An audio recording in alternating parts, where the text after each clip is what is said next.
I have never DM'd a game. I actually haven't played a ton of D&D either. Andrew, the other half of Many Worlds Tavern, has been DMing since he was a kid and continues to do so weekly with his adventuring party. I've always wanted to try it out though. There's so much content online for first-time DMs. I feel like it usually comes from experienced ones though, which is great, but I thought it'd be interesting for me to share my experience as I take on my first players to let you know what works well, what doesn't, what pitfalls I run into, and so on. This is all just to maybe inspire some other people to give it a shot and make it a whole big learning opportunity for me as well as anybody watching. This is Chronicles of a First-Time DM. Oh, and I'm cheating for the search engine. I'm not actually a DM, I'm a GM, and we're not playing D&D, we're playing LANCER.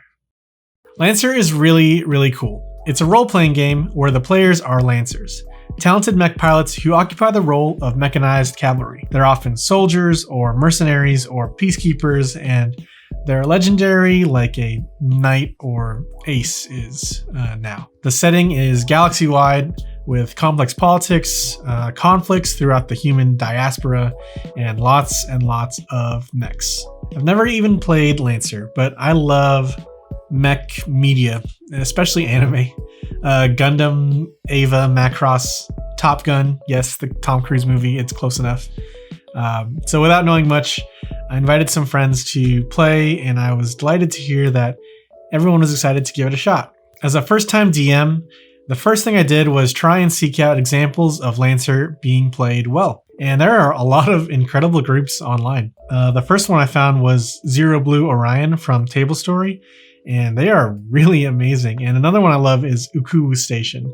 I also learned a lot from the Win with Dice podcast. They talk about running LANCER and interview a lot of the third-party content makers on their show. So links to everyone there will be in the description. I then hopped into CompCon, which is LANCER's online web app thing. It's a really awesome way to manage pilots and create mechs and refer to the game's compendium. It can even help track combat, which is amazing. And I really think the app is surprisingly good in a way that feels like the creators really cared about having it during play for a smooth playing experience. It feels like a lot of quality of life thinking went into CompCon, and I really respect its design. I then snagged a copy of No Room for a Wallflower, the first official adventure for LANCER, and got to reading. So we've just played our first session just yesterday. I want to get my thoughts out as a first-time DM. Number one, I thought I was going to read everything.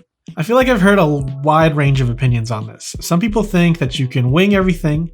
Some think that you can get away with reading just for the next session. And others think that you should read the whole adventure book before even starting your first session. Because I love lore and the idea of a through line or callback in a later session to an early session, practically I wasn't going to be able to read the entire book. So what I went with is reading about the overall lore and setting, maybe some of the bigger factional players, and I read one mission past the mission I was expecting to end on for the first session. This helped me gain a bit more context before and after, and have something as backup in case the players breezed through the early content. Personally, I think this was the right decision.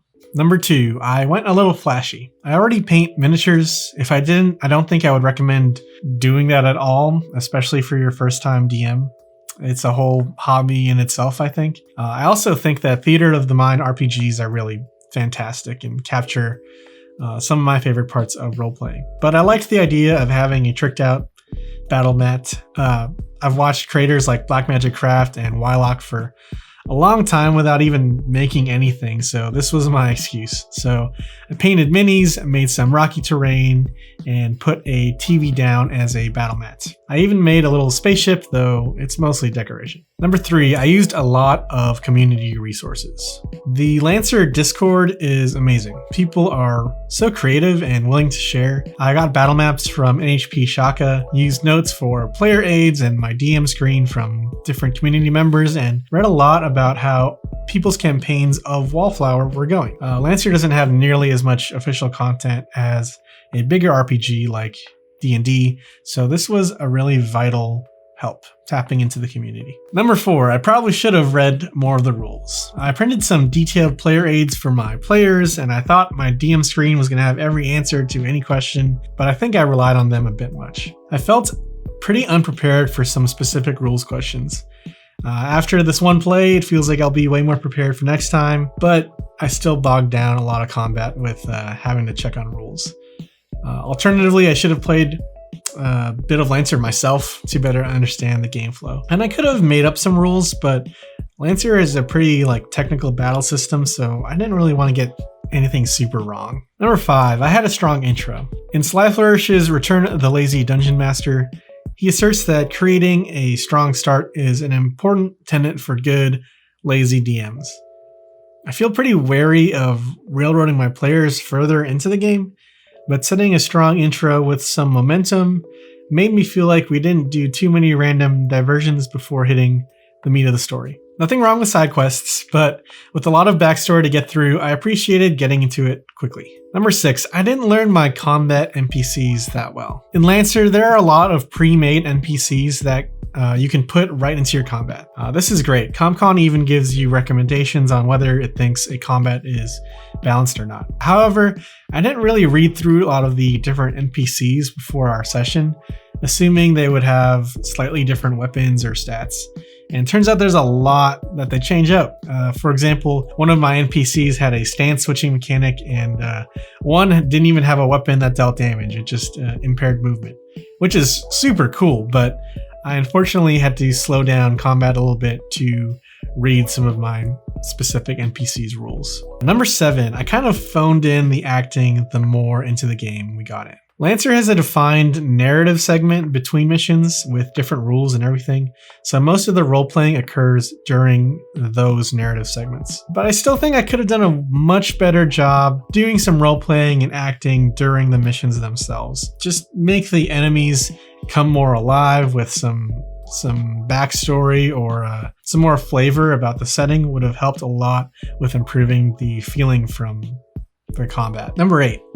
I played anime music when the players described their kills. I completely stole this from the Zero Blue Orion folks. Whenever an enemy was taken out, the grand space opera battle music turned into high-octane anime and created some epic moments. So there you have it, episode 1, some of the good, some of the bad. I'll be making session reports in the future, totally with footage from the sessions themselves. So if you want to follow along, please like and subscribe. While you're here, if you want some coffee for game night, Many Worlds Tavern is an online coffee company selling just that. So check us out at manyworldstavern.com.